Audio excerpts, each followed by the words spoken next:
बहुत इंपॉर्टेंट खबरें आज, बड़ी इंपॉर्टेंट डेवलपमेंट है। सबसे पहले आपको बताऊं कि सीरिया के ऊपर पाकिस्तान एयरफोर्स और इजरायली एयरफोर्स का आमना सामना हुआ। पाकिस्तान एयरफोर्स वहां पे पेट्रोल कर रहे थे, पाकिस्तान के पायलट्स, और इजरायली एयरफोर्स वाले आए वहां पे। इन्होंने उनको तड़ी लगाई, वो दुम दबा कर भाग गए। तो पूरी दुनिया को आज पता चल जाना चाहिए कि दुनिया की नंबर 1 एयरफोर्स कौन सी है। पाकिस्तान एयरफोर्स ने आज दूसरी बारी इजरायली एयरफोर्स को दौड़ा दिया। पहली बारी दौड़ाया था जब 70s में, आप याद करें, हमने उनके जहाज़ गिरा दिए थे, पाकिस्तानी पायलट्स उस वक्त सीरिया और जॉर्डन के लिए फ्लाई कर रहे थे, और उन जहाज़ों के साथ इन्होंने इनको उड़ा दिया था। तो सो मच सो ये इनकी जो स्ट्रेंथ बनी हुई है वो छोटे मोटे ममालिक के आगे बनी हुई है। ठीक है, इक्विपमेंट है, सब कुछ है कि बड़ी ये तो बड़े वो, लेकिन जिस वक्त इनका क्वालिटी एयरफोर्स के साथ मुठभेड़ हुई तो इनको लक पता गया।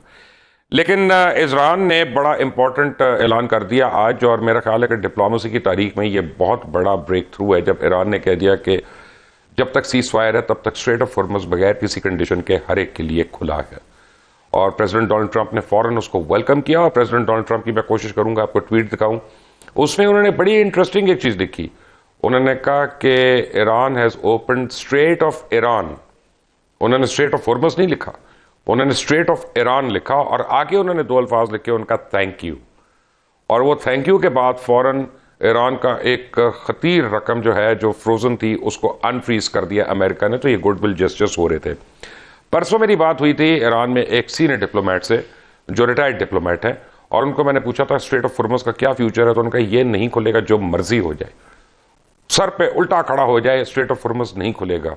और आज वो खुल गया। तो इससे आपको पता चलता है कि पिछले 2 दिन में जो फील्ड मार्शल आसिम मुनीर वहाँ पे डिप्लोमेसी कर रहे हैं, जो वहाँ पे उनको समझा रहे थे, उसका क्या रंग हुआ। तो अब जरा चलें इसको,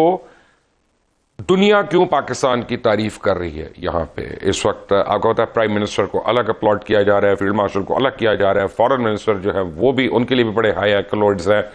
मोफा की बड़ी तारीफें हो रही हैं हर जगह पे। ये सब कुछ क्या हो गया, कैसे बदल गया? ये सब कुछ हुआ बुनियानुल मरसूस के बाद। एक बड़ा बैकग्राउंड आपको मैं दे रहा हूँ। बुनियानुल मरसूस के बाद जो एक पाकिस्तान का डेलीगेशन था 6 मेंबर्स का, हेडेड बाय बिलावल भुट्टो जरदारी, जब वो गया पूरी दुनिया में, उसने लोगों को मिला, तो उन्होंने इंडिया का 40 मेंबर्स का delegation headed by Shashi Tharoor, उसको उन्होंने जीरो कर दिया। सो मच सो, मैं जीरो इसलिए कह रहा हूँ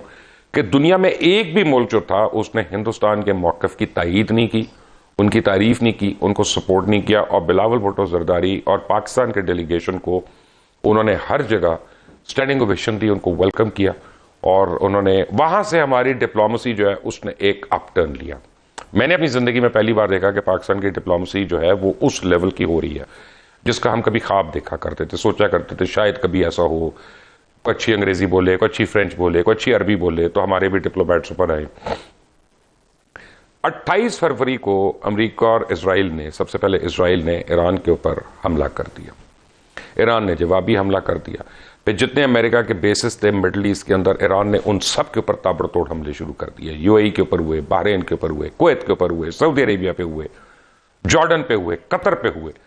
कौन सी जगह है जो उनसे, जहां पे अमेरिकन बेस था और वो उनसे बच गई, और पूरे खित्ते को उन्होंने अपनी शोलों में लपेट लिया। Now what happens? अब पाकिस्तान के लिए एक बड़ी ही मुश्किल सूरत हाल थी कि पाकिस्तान हर हमले को कंडेम कर रहा था, कि जो यूएई पे हमला हुआ उसको भी कंडेम किया, जो ईरान पे हमला हो रहा है उसको भी कंडेम किया, जो सऊदी अरेबिया पे हो रहा है उसको भी कंडेम किया, जो जॉर्डन पे, उस पे हर एक को कंडेम कर रहा था। और पाकिस्तान सबको कह रहा था कि ठीक हो जाओ, please take it easy, what, use diplomacy. और उस सारे यानी सिनारियो के बैकड्रॉप में पाकिस्तान ने बैकडोर डिप्लोमेसी शुरू की। टेम्पर्स दोनों साइडों पर बहुत ऊंचे थे, बहुत ऊंचे टेम्पर्स थे। जैसे मिसाइल उड़ रहे थे, उससे ड्रोन्स आ रहे थे, जैसे एयरक्राफ्ट कैरियर मूव कर रहे थे, उधर से सबमरीन्स आ रही थी, उधर से माइंस लग रही थी स्ट्रेट ऑफ हॉर्मुज़ में, उधर से बाबुल मंदब के ऊपर हुतीज जो थे वो थ्रेट कर रहे थे, उधर से यानी पूरी दुनिया का ट्रेड जो है वो एक इम्बैलेंस में आ गया। एक दिन क्या हुआ कि ईरान ने स्ट्रेट ऑफ हॉर्मुज़ को बंद कर दिया, और उन्होंने कहा यहां से अब कोई नहीं जाएगा हमारी इजाजत के बगैर या हमें भत्ता दिए बगैर। सडनली ऑयल की प्राइसेस चढ़ना शुरू हो गई, गैस जो है नापैद होना शुरू हो गई। इंडिया जैसा मुल्क, वहां पे 6.5 लाख रेस्टोरेंट्स एक ही दिन में बंद हो गए, क्योंकि सारों को एलपीजी चाहिए थी और वो अवेलेबल नहीं थी, वो तो स्ट्रेट ऑफ हॉर्मुज़ से आ रही थी, और वो चोक हो गया था, वो बंद हो गया था। अमेरिका ने जोर बाजू पे वो खुलवाने की कोशिश की, ईरान ने वहां माइंस लेकर दी, और फिर ईरान की मिजेट सबमरीन जो थी वो वहां पेट्रोलिंग करना शुरू हो गई। ये मिजेट सबमरीन है, छोटी सबमरीन है, मिनी साइज सबमरीन्स, اور وہ شیلو واٹرز میں جاتی ہیں 50 فٹ 100 فٹ یعنی اس طرح کے پانی میں وہ اب ڈسٹرائر نہیں جا سکتا وہاں پہ، نیوی کا نیول ڈسٹرائر ہے وہ نہیں جا سکتا، اس کے لیے تو جگہ بڑی چھوٹی ہے، اس کو تو پانی زیادہ چاہیے، ڈیپ چاہیے، ایئر کرافٹ کیریئر تو سوال ہی نہیں پیدا ہوتا کہ وہاں چلا جائے، اور اگر چلا جائے تو پھر وہ ایک سیٹنگ ڈک ہے ان میجٹس کے لیے، اور وہ مائن فیلڈ جو لے کر دی تھی انہوں نے وہاں پہ، اب پوری ورلڈ چوک ہونا شروع ہو گئی، برینٹ کی قیمت اوپر جانا شروع ہو گئی، ہمارا بھی پیٹرول بڑھ گیا، بجلی ہماری ناپید ہونا شروع ہو گئی، سب پوری دنیا میں یہ مسائل ہو رہے تھے، صرف ہمارے ملک میں نہیں ہو رہے تھے۔ اب کیا ہوا، اب پتہ چلا کہ وار ایسکیلیٹ ہو رہی ہے، ہوتیز نے کہہ دیا کہ کم منڈے ہم نے باب المندب بند کر دیا۔ اب باب المندب کیا ہے؟ باب المندب یمن اور جبوتی کے بیچ میں ایک بڑا نیرو سا آپ سمجھیں کہ سی روٹ ہے جو 70 میٹر چوڑا ہے، 70 کلومیٹر چوڑا ہے سوری، اور یہ باب المندب سے پورا سعودی عربیہ کا آئل جو ہے یہ ریسٹ آف دا ورلڈ کو جاتا ہے۔ اب اگر باب المندب بھی بند ہو جاتا اور اسٹریٹ آف ہارمز پہلے بند ہے تو سعودی عربیہ کا تیل ہمیں بھی نہ پہنچتا چاہے وہ دینا بھی چاہتے، تو پھر یہ جاتا پورا اوپر کی سائڈ پہ اور سویز کنال کے اندر سے ایجپٹ کے راستے سے گھومتا ہوا پھر یہ آتا کہیں ہمارے پورٹ پہ، تو آپ سمجھیں اس کی قیمت جو ہے وہ کہاں سے کہاں پہنچ جاتی ہے، اور ہم اینٹیسپیٹ کر رہے تھے کہ اگر باب المندب بند ہو جاتا ہے خدا نہ خواستہ ہمیں یہاں 1000 روپے لیٹر لینا پڑے گا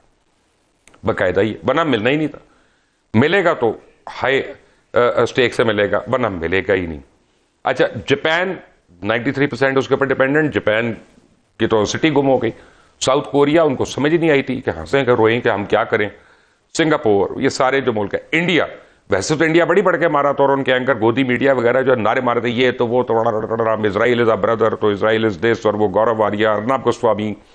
ہر وقت بتا رہے ہیں کہ یہ ہو رہا ہے وہ ہو رہا ہے، but fact of the matter is کہ انڈیا کی اکانومی کریپل ہونا شروع ہوگی، ایک مہینے میں وہ $300 بلین کے ریزرو ان کے خالی ہو گئے کیونکہ ان کو وہاں پہ دینے تھے، اوپر سے ان کا ٹریڈ جو ہے ایکسپورٹس وہ رک گئی کیونکہ جب سی روٹ سے ٹریڈ ہوتی ہے، سی روٹ سے شپ، اب آگئی لڑائی اس نہج پہ آ گئی 37 دن کے بعد کہ امریکہ اور اسرائیل کے تیور سے ہمیں یہ لگ رہا تھا کہ شاید اب نیوکلیئر آپشن رہ گیا، ٹیکٹیکل نیوکلیئر انہوں نے اڑا دینا، اور لگ یہ رہا تھا ایران والوں سے ہم بات کریں تو کہتے ہیں کہ اب ہم نے آپٹکس کو ہٹ کرنا ہے، کہ چاہے وہ برج العرب ہو، چاہے وہ برج خلیفہ ہو، جب دیکھی جائے گی جب ہمارے ملک میں گھر گر رہے ہیں، اسکول گر رہے ہیں، ہسپتال گر رہے ہیں، ہمارے بچے شہید ہو رہے ہیں، تو پھر کوئی اور کیوں خوش رہے۔ بڑی خوفناک سچویشن تھی کہ ورلڈ نے ایک ایسی سپن میں جاری تھی اگلے 48 گھنٹے میں کہ جو نیور اینڈنگ تھی، never point of no return تھا پریکٹیکلی وہاں پہ پاکستان نے تیسری باری فیل ہونے کے بعد اپنی ڈپلومیٹک سٹرائک کی، امریکہ نے پہلے 15 نکات دیے، ایران نے ریجیکٹ کر دیے، ایران نے 10 نکات دیے، امریکہ نے ریجیکٹ کر دیے، قطر نے، عمان نے، ایجپٹ نے، ترکیہ نے، انہوں نے کچھ تجاویز دی، دونوں نے ریجیکٹ کر دی، اب پاکستان نے ایک اپنا فارمولا